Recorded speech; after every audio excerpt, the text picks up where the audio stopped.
Hello everyone, आप सभी का स्वागत है रोहित रेलवे TM4 क्लास में। कुछ बच्चे कमेंट कर रहे थे कि इस बुक का नाम बताइए। तो इस बुक का नाम है दोस्तों स्पीडी पब्लिकेशन का ये किताब है।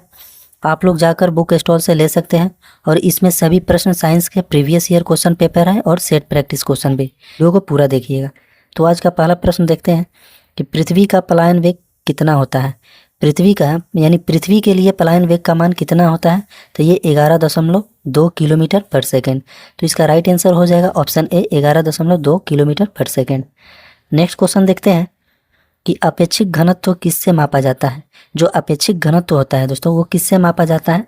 तो ये हाइड्रोमीटर से मापा जाता है। ऑप्शन बी इसका सही उत्तर हो जाएगा, हाइड्रोमीटर। दोस्तों इसमें लोग कंफ्यूज हो जाते हैं कि ये हाइग्रोमीटर हो जाएगा या हाइड्रोमीटर होगा।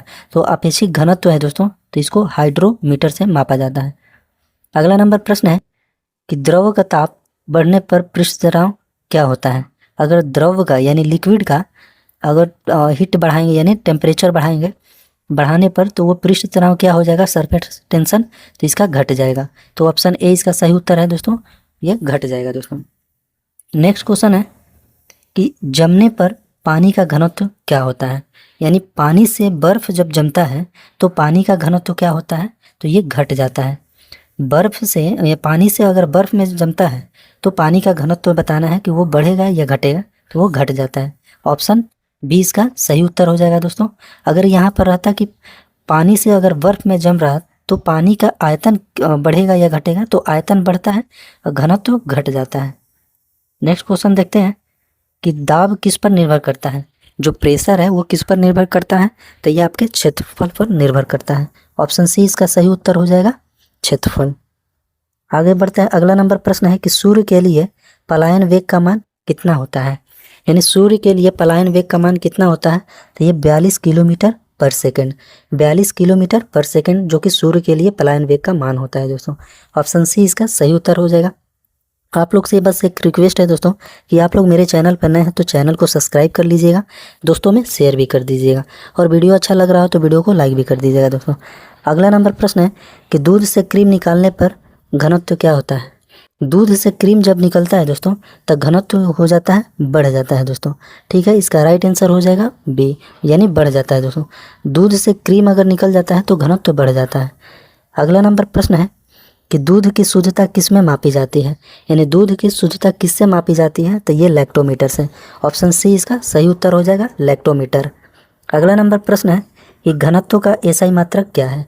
जो डेंसिटी है दोस्तों, डेंसिटी, तो उसका एसआई मात्रक क्या है।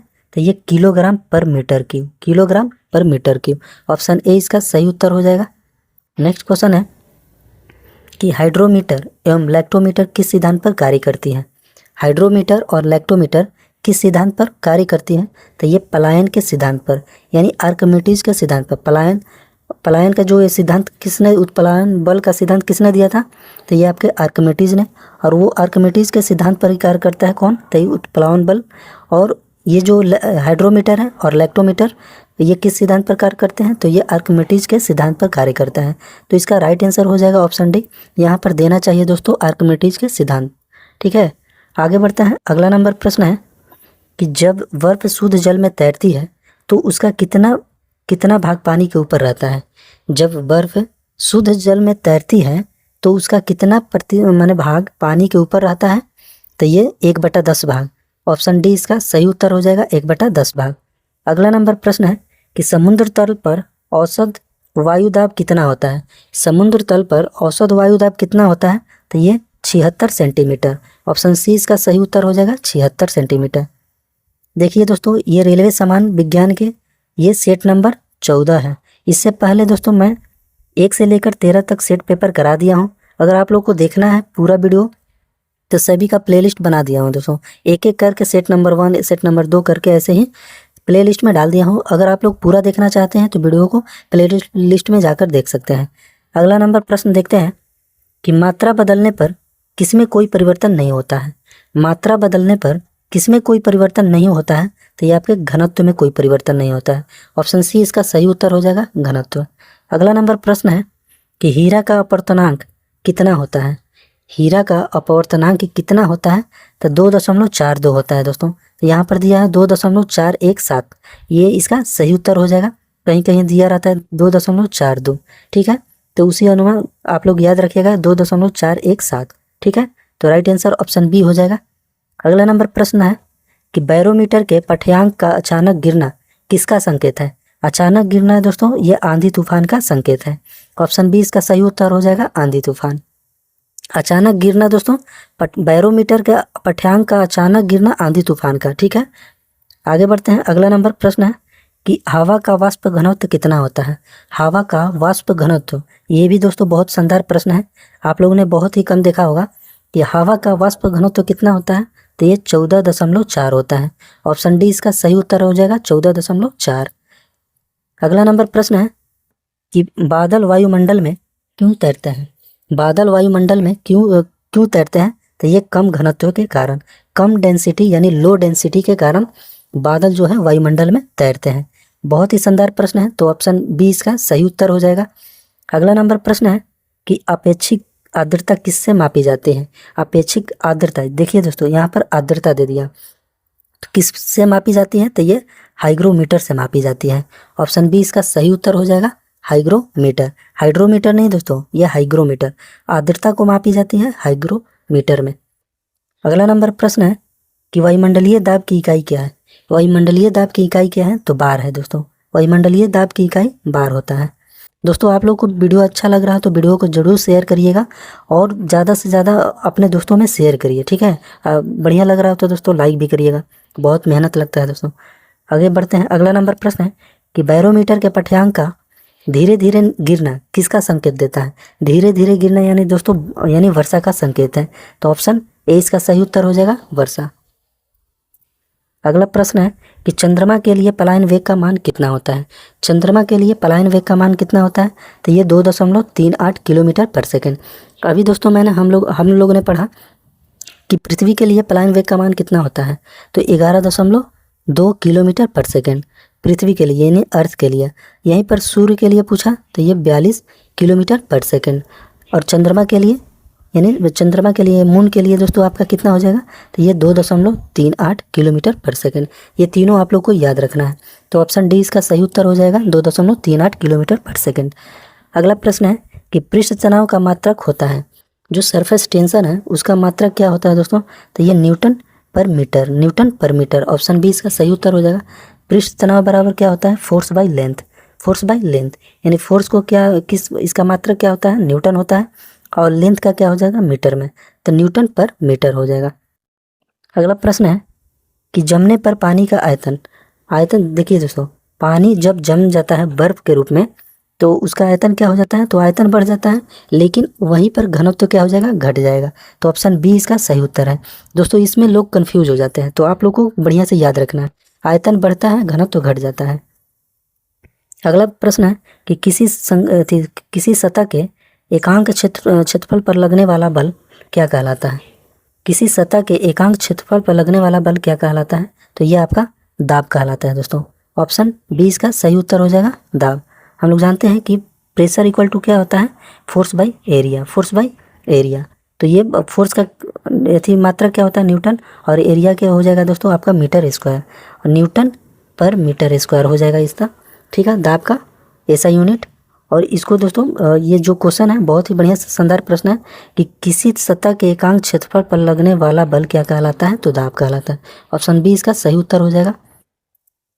नेक्स्ट क्वेश्चन है कि पहाड़ी पर खाना बनाना कठिन होता है क्योंकि वहां पर ऊपर वायु दाब कम होता है। ऑप्शन ए इसका सही उत्तर हो जाएगा, वायु दाब कम होता है। अगला प्रश्न है कि दाब की बीमा क्या है, यानी प्रेशर की जो डायमेंशन है दोस्तों वो कितना होता है? तो ml−1 T−2, ml−1 T−2 जो कि प्रेशर का डायमेंशन है दोस्तों, याद रखिएगा। ऑप्शन बी इसका सही उत्तर हो जाएगा। अगला नंबर प्रश्न है कि जब एक गैस के पात्र में दबाव डाला जाता है तो उसका द्रव्यमान क्या होगा? जब एक गैस के पात्र में प्रेशर डाला जाता है तो उसका द्रव्यमान क्या होगा? तो वो स्थिर रहेगा। ऑप्शन सी इसका सही उत्तर हो जाएगा, कांस्टेंट रहेगा। नेक्स्ट क्वेश्चन है कि जल का घनत्व अधिकतम तथा आयतन न्यूनतम होता है तो जल का हम लोग जानते हैं दोस्तों कि जल का घनत्व तो अधिकतम कितने डिग्री सेल्सियस पर होगा, तो ये 4 डिग्री सेल्सियस पर। और वहीं पर जल का घनत्व आयतन पूछेगा कि सबसे कम कितने डिग्री सेल्सियस पर होता है, तो ये 4 डिग्री सेल्सियस पर। तो ऑप्शन 20 का सही उत्तर हो जाएगा 4 डिग्री सेल्सियस। अगला नंबर प्रश्न है कि पानी से भरे गिलास में बर्फ का टुकड़ा तैर रहा है, अगर बर्फ के पिघलने पर जल का स्तर क्या रहेगा, तो वो सेम रहेगा दोस्तों, वो यानी समान रहेगा। ऑप्शन सी इसका सही उत्तर है। अगला नंबर प्रश्न है कि बैरोमीटर के पाठ्यांक का धीरे धीरे ऊपर चढ़ना किसका संकेत देता है, तो धीरे धीरे बैरोमीटर के पाठ्यांक अगर ऊपर चढ़ेगा तो यानी मौसम साफ होना। ऑप्शन ए इसका सही उत्तर हो जाएगा, मौसम साफ हो रहा है। अगला नंबर प्रश्न है कि पलायन वेग कक्षीय वेग का होता है, पलायन वेग कक्षीय वेग का कितना होता है, तो √2 गुना होता है, √2 गुना। ऑप्शन सी इसका राइट आंसर हो जाएगा। नेक्स्ट क्वेश्चन है कि एक बार बराबर होता है, यानी एक बार कितने के बराबर होता है, तो ये 10⁵ न्यूटन पर मीटर स्क्वायर, न्यूटन पर मीटर स्क्वायर। ऑप्शन बी इसका राइट आंसर हो जाएगा। नेक्स्ट क्वेश्चन है कि द्रव में अघुलनशील अशुद्धि या नमक मिलाने पर द्रव का पृष्ठ तनाव क्या हो जाएगा, वो बढ़ जाएगा दोस्तों। ऑप्शन बी इसका सही उत्तर है। ये क्वेश्चन आप लोग बहुत ही महत्वपूर्ण है, आप लोग इसको बढ़िया से याद करिएगा कि द्रव में यानी लिक्विड में अघुलनशील अशुद्धि या नमक मिलाने पर द्रव का पृष्ठ तनाव क्या होगा, तो वो बढ़ जाएगा। अगला प्रश्न है कि हीरा का अपेक्षित घनत्व होता है, हीरा का अपेक्षित घनत्व होता है दोस्तों, वो कितना होता है, तो 3.52 होता है हीरा का अपेक्षित घनत्व। अगर यही हीरा का अपवर्तनांक पूछता तो 2.42। हीरा का अपवर्तनांक कितना होता है, तो 2.42, और हीरा का अपेक्षित घनत्व कितना होता है, तो 3.52 होता है। इस वीडियो का लास्ट क्वेश्चन है दोस्तों कि एक तैराक को समुद्री जल में तैरना आसान होता है, क्योंकि वहाँ पर दोस्तों समुद्री जल का घनत्व अधिक होता है। जो समुद्र के जल का जो घनत्व है वो अधिक होता है, इसलिए तैराकी को समुद्र में तैरना बहुत ही आसान होता है। आप लोग कमेंट बॉक्स में ज़रूर कमेंट करके बताइएगा कि आप लोग को ये क्लास कैसा लगा। अगर दोस्तों आप लोग ना कमेंट करते हैं, ना वीडियो को लाइक करते हैं, ना शेयर करते हैं, वीडियो को ज़्यादा से ज़्यादा हो सके तो दोस्तों लाइक करिए, शेयर करिए, और अपने दोस्तों में ज़्यादा से ज़्यादा हो सके तो उनको भी ये वीडियो को शेयर करिए, और चैनल पर नए हैं तो चैनल को सब्सक्राइब कर दीजिएगा। तो ठीक है, आज के वीडियो में इतना ही। जय हिंद।